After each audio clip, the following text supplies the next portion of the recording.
सादर अभिवादन आप सभी को, सभी शिक्षक गणों को सादर प्रणाम और हमारे प्यारे छात्रों को ढेर सारा आशीर्वाद। आप जुड़ चुके हैं जिज्ञासा एकेडमी के प्लेटफॉर्म से और आज हम लोग डिस्कस करने जा रहे हैं फिजिक्स और फिजिक्स में क्लास 9th का फिजिक्स। क्लास 9th के फिजिक्स में चैप्टर का नाम है मोशन। मोशन का इंट्रोडक्शन है, इंट्रोडक्शन पार्ट है, उसमें हम लोग डिस्कस कर रहे हैं कि what do you mean by motion. आप मोशन के बारे में क्या जानते हैं, क्या समझते हैं। तो मोशन की कंडीशन में बताते हैं in the case of state of physics. Physics की कंडीशन में अगर हम स्टेट लेते हैं, ध्यान रखिएगा स्टेट की कंडीशन में, ये वही स्टेट है जो in the subject of chemistry we are classified into 3 categories. First one is the solid and liquid and gas. तो वहां पर हमारा 3 स्टेट हो जाता है, सॉलिड, लिक्विड, गैस। लेकिन फिजिक्स के केसेज में अगर हम स्टेट की बात करते हैं तो मेजर जो हमारे चेंजेज हैं वो चीजें हमारी अपडेट होती हैं और वो 2 ही होती हैं। इसी पे हम लोगों का आज का डिस्कशन होना है और वो है एक रेस्ट और दूसरा है मोशन। इसी पे हम कंटिन्यू कर रहे हैं, रेस्ट और मोशन। और रेस्ट और मोशन की कंडीशन में अगर हम लोग जब भी समझना चाहते हैं तो मैं आपको बता दूं कि रेस्ट जिसे कहते हैं वो भी एक तरीके का मोशन होता है, हमको दिखाई नहीं देता है, इनविजिबल है। मैं आपसे एक बात शेयर कर रहा हूं कि पूरे यूनिवर्स में अगर कहीं कुछ भी है तो केवल और केवल मोशन है, रेस्ट नहीं है। और मैं कुछ एग्जाम्पल से इस चीज को और ज्यादा कंफर्म करना चाहूंगा और वो ये है कि जब हम सोने जाते हैं, थके हारे कहीं से आते हैं, बिस्तर पर लेटते हैं तो हम बोलते हैं कि हम रेस्ट कर रहे हैं। हम बोलते हैं इस चीज को कि हम रेस्ट कर रहे हैं। तो जिस समय हम रेस्ट कर रहे होते हैं, क्या उस समय मेरा हार्ट पंप नहीं करता, मेरा किडनी नहीं काम करता, लीवर काम नहीं करता, लंग काम नहीं करते, सांसें नहीं चलती हैं, ब्लड फ्लो नहीं करता है? अगर ये सब कुछ हो रहा है तो इसका मतलब मोशन है। जहां रेस्ट है वहां पर भी मोशन है। शायद मेरी बात से आप एग्री करें। एक और एग्जांपल आपके सामने देता हूं। ट्री को हम एग्जांपल में लेते हैं रेस्ट। ट्री को कहते हैं कि रेस्ट है क्योंकि अपनी पोजीशन ये चेंज नहीं करता। लेकिन ट्री रेस्ट में है, लेकिन अगर वो अपने रूट से सारे मिनरल्स और वाटर वगैरह को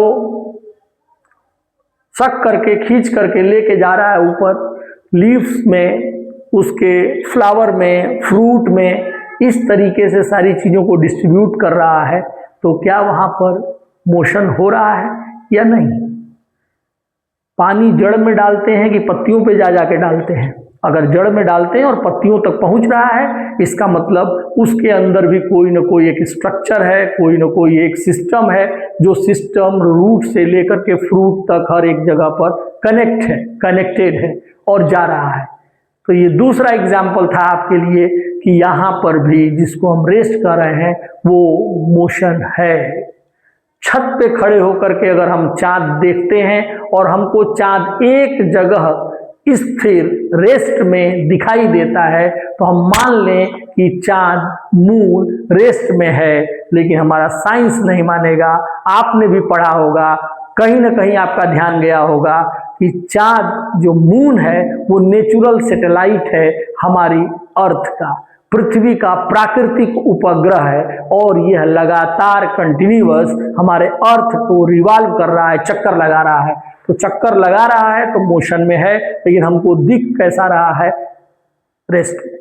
सन भी कभी कभी आपको रेस्ट में दिखता है। इस पे अभी साइंस और ज्यादा क्लियर ऑब्जेक्ट आने हैं, ऑब्जर्व किया जा रहा है। ऐसी कंडीशंस है। सन के बारे में बस एक छोटी सी बात बता दें कि जो हमारी मिल्की वे गैलेक्सी है उसका ये सन है। बताया ये भी जाता है कि बहुत सारी गैलेक्सीज हैं और सबके सन अलग अलग है। तो ये सब सारी चीजें अभी क्लियर होंगी तो हम लोगों के पास आएंगी। अभी केवल ये फोकस रहना है मोशन।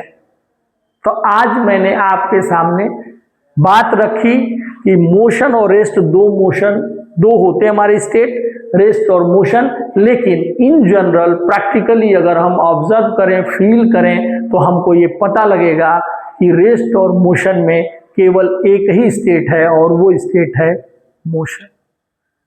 अगर कोई रेस्ट में भी दिख रहा है तो हो सकता है उस बॉडी के अंदर मोशन हो रहा हो। एक तीसरा एग्जाम्पल, जितना आपने 6, 7, 8 में पढ़ा है उसके बेस पे बता दूं, एटम होता है, एटॉमिक स्ट्रक्चर होता है। तो जब कोई कंपाउंड है, कंपाउंड के अंदर मॉलिक्यूल है, मॉलिक्यूल के अंदर एटम है, और फिर एटम के अंदर भी इलेक्ट्रॉन, प्रोटॉन, न्यूट्रॉन है। तो प्रोटॉन और न्यूट्रॉन तो रिसाइड करते हैं हमारे न्यूक्लियस में, लेकिन इलेक्ट्रॉन कंटिन्यूअसली अपने ऑर्बिट में रिवॉल्व करता है, घूमता रहता है। तो जब इलेक्ट्रॉन घूम रहा है तो रखी हुई चीज कैसे रेस्ट में हो सकती है जब उसके अंदर का इलेक्ट्रॉन मोशन में है।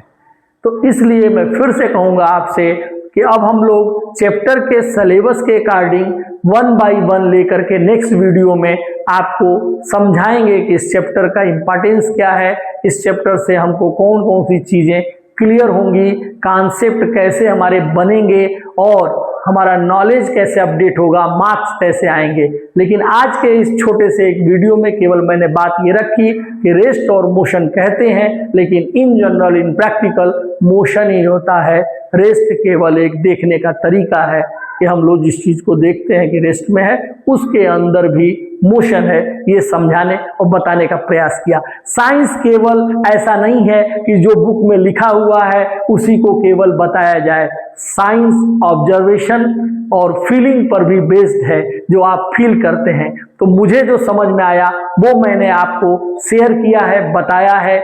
बिल्कुल नई इंफॉर्मेशन है, ये कहीं पर भी आपको नहीं मिलेगा। अगर आपको अच्छा लगा हो, अगर मेरे सोचने का तरीका आपको ठीक लगा हो, जो चीज मैंने शेयर की है वो अगर आप उससे एग्री करते हो तो अपना कमेंट जरूर देंगे, लाइक करेंगे और इस चैनल को सब्सक्राइब करेंगे। और फिर मिलते हैं हम लोग नेक्स्ट वीडियो में, और उसमें हम करेंगे 1 बाय 1 कंटेंट पढ़ेंगे इस चैप्टर के, और अच्छे से हम लोग समझेंगे motion. Thank you very much.